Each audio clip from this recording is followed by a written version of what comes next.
Now that we understand what atoms are and what they are made of, we can take the next step in our journey, which will be a fascinating exploration of light. If God is light, then it would benefit us to understand light. But how can we understand something that travels at 186,000 miles per second?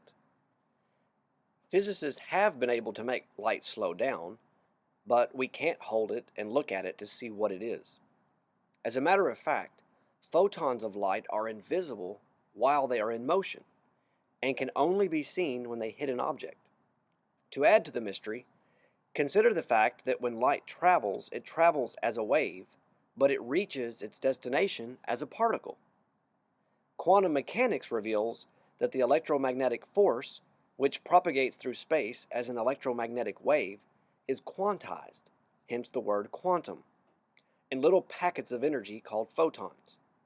So when you consider the light coming from the 100-watt bulb in your ceiling or lamp, you can imagine the bulb emitting 100 billion photons each second. Let's consider one more important aspect of light before we move on. Not all light is visible. In fact, most light is invisible. Only a small part of the electromagnetic spectrum is visible to the human eye. When you watch the bag of popcorn in your microwave oven slowly expand from the popping kernels, what you don't see is the countless photons of microwaves moving all around, hitting those kernels and causing the atoms in them to move faster. Likewise, you can't see the radio waves that are traveling throughout the atmosphere all around us and through us, but you can still use your radio. Thus, when we talk about light, we are talking about more than just light we can see. Before Adam sinned, I believe he was able to see all light frequencies. It was when he sinned against God that God put a filter in the lens of his eyes to block certain frequencies of light. The reason is twofold. First, it was to protect Adam's eyes from harmful frequencies of light, because Adam's body was now cursed and in a state of decay. Exposure to the elements could now kill him. His spirit died, and his flesh was no longer energized by the Spirit of God that was breathed into him at his formation. Because his body at the molecular level was no longer receiving the light of God's glory, it became too frail to exist under certain conditions. The second reason God blocked Adam from seeing all light frequencies was to prevent him from seeing spirit beings. God, in his infinite wisdom, decided that humans would no longer have access to the spiritual realm. Humans would no longer see God, angels, or demons, and this was because God wanted man to seek him. God wants the human race to find him and be motivated by a sincere desire to know him. God left all kinds of clues throughout the universe pointing to his existence, and he did this so man would make an attempt to find him. The psalmist wrote, "The heavens declare the glory of God. The skies proclaim the work of his hands. Day after day they pour forth speech. Night after night they reveal knowledge. They have no speech, they use no words. No sound is heard from them, yet their voice goes out into all the earth, their words to the ends of the world." If we could see all light frequencies, we would be able to see God, angels, and demons. The light that spirit beings emit is invisible to the human eye. Perhaps if we could invent a special type of lens, we could see glory rays. The military has been using infrared goggles for years that allow soldiers to see in the infrared part of the light spectrum, which is a frequency of light that the human eye cannot see. Perhaps in the future, glory goggles will be invented that will allow humans to see spirit matter and energy. So, how does light manifest? When an atom gets hotter from absorbing energy, it begins to move faster. Consequently, some of the electrons in the atom can move to higher energy states. If a photon of light hits an atom, if it is the right energy, it could move the electrons to an outer orbit farther away from the nucleus. Almost immediately, however, the electrons fall back into their original orbit because they want to give off that energy. The energy released is a photon of light. Think of the atom being too hot and wanting to cool down, and so it has to give off energy to cool down. Interestingly, when the electron falls to its ground state, it doesn't move through the space between the orbits. It disappears and then reappears at another location, as if the electron is teleported. When an existing photon hits an electron, the photon is destroyed and its energy is transferred to the electron. The photon that is emitted from the electron's movement to its ground state is a totally new photon. Where did the new photon come from? Do electrons carry a vast reservoir of photons that can be retrieved as needed? Amazingly, the answer is no. The photon just pops into existence. The thought of photons of light just popping into existence may seem almost miraculous. That's because it is miraculous. Light is of a supernatural origin and has properties we don't fully understand. Okay, so it took us about 2 videos to get to this point. But this was the main question. Remember, this was the question that started it all for me 10 years ago. Why does God emit light? And now that we've gotten to this point and we've studied atoms, we can answer this question. Back in the first video, I mentioned the prophet Ezekiel's encounter with the glory of God, and how he described God appearing like lightning. So what is lightning? Lightning is a very bright, hot, actually hotter than the surface of the sun, flow of electrons creating electricity. During a storm, the upper regions of the clouds become positively charged from an accumulation of protons. The lower regions of the clouds become negatively charged with the accumulation of electrons. Sometimes the electrons can accumulate so much in these lower regions of these clouds that the negative charge they create extends all the way to the ground and pushes the electrons in the ground further into the earth. Remember, like charges repel. This leaves the positively charged protons exposed at the ground surface, ready to attract the negatively charged electrons in the clouds. A path is created from the clouds to the ground, allowing free-flowing electrons to move, creating a current. When the electrons shoot down to the ground, it makes the atoms in the air around the electron's path very hot, so they emit light.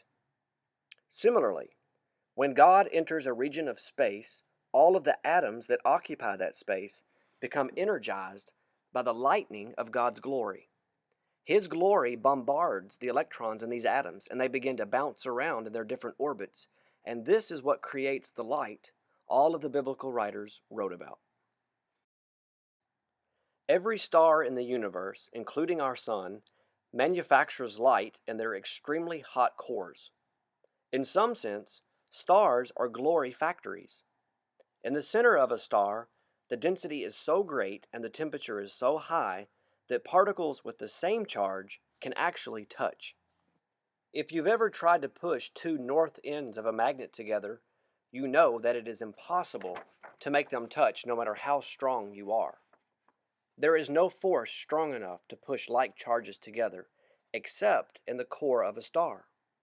Because the interior of a star is so hot, the atoms are moving fast enough to overcome their electrostatic repulsion, and when this repulsion is overcome, a large amount of energy is produced. The process by which stars create light is quite remarkable. Hydrogen gas is the main element in the cores of stars, and the atomic nuclei of these hydrogen atoms fuse together to form a heavier element called helium. The helium, however, has less mass than the 4 hydrogen atoms that formed it.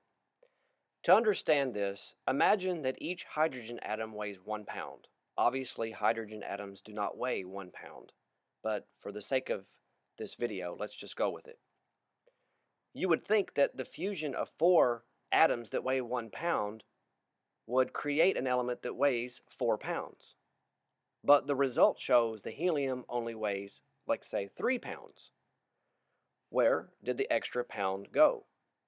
It was converted into energy, just as Einstein's famous equation E equals mc squared shows. Einstein discovered that mass and energy are 2 forms of the same thing. The mass of the atoms, through the process of fusion, is converted into light energy. Now, in an earlier video, we briefly went through the process of fusion, but we didn't really get into the details. So let's briefly walk through the fusion process and see how light is manufactured.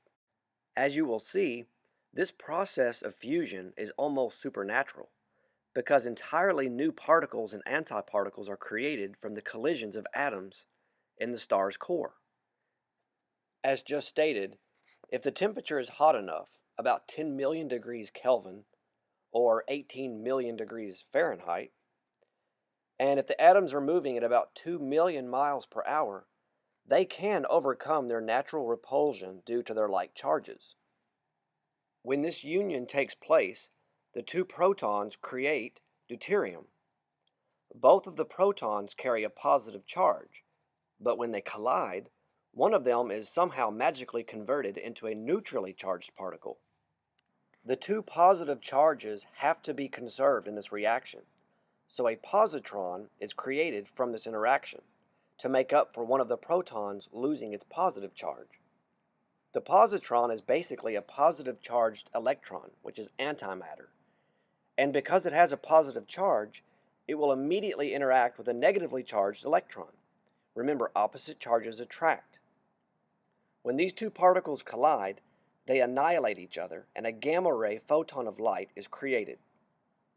By the time this gamma ray photon makes its way from the core to the outer layers of the sun, it has been bombarded by so many other photons that it loses some of its energy and is downgraded into the visible light part of the spectrum. This process will continue until there are two protons and two neutrons to form helium-4. And every interaction until this atom is formed will generate gamma rays, which is a very intense form of light. If the process by which stars create light seems supernatural, that's because it is. Just because we know how stars convert mass into energy does not diminish the fact that it truly is a miraculous phenomenon. How does a proton, for example, know how to convert itself into a positron, which is a completely different particle? How do colliding electrons and positrons conjure up a completely different entity called a photon?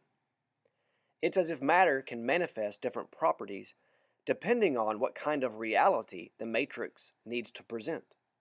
And this indicates a level of intelligence at even the smallest of scales. Also, think about where the gamma ray photon comes from when these atoms fuse together. Light is not matter, yet matter can release light. As stated above, the photon just pops into existence as if there is a master programmer writing the code that creates the quantum pixel of reality that becomes the photon. All particles of matter are spirit wrapped in matter. In other words, matter has spirit in its very core. Everything from the tiny vibrating strings that form the properties of subatomic particles to human beings, spirit light is the source of energy that allows reality to manifest in this physical universe. I propose the hypothesis that spirit is an ingredient of light that animates all of reality. The spirit energy and the glory of God provides the information to make quantum realities manifest. The light contains information from the source of all light, God. Matter, in turn, is like a computer and processes the information contained in the light. I want to suggest the idea that light is a unique technology, for lack of a better term, that God created to communicate information to all of creation. Light is coded with information, and this cosmic code is understood and processed at the quantum level. The operating system of the universe is the quantum level, and the light of God's glory is what provides the code of information to run it. The information can be communicated to every point in space-time and controls the quantum processes that ultimately control matter. Light, which is coded with information, is released from God's words and then encounters the quantum realm, which acts as an interface. Somehow, the immaterial information is carried in light, and it is the job of subatomic particles to translate that spiritual code and convert it into the language of the physical universe. But how does light transfer the information? It seems that information travels through particles of matter. It's as if each atom acts as a computer that processes information contained in the photons of light. It absorbs the photon, downloads the information in the light, and then sends that information on to the next atom in another photon. It is the fastest communication system in the universe. Matter can act as a conductor of information like wires conduct electricity. The universe is actually one huge network where information can travel through the substance of space. As we shall see, the universe is all connected at the quantum level, so information can travel at the speed of thought, which is faster than the speed of light.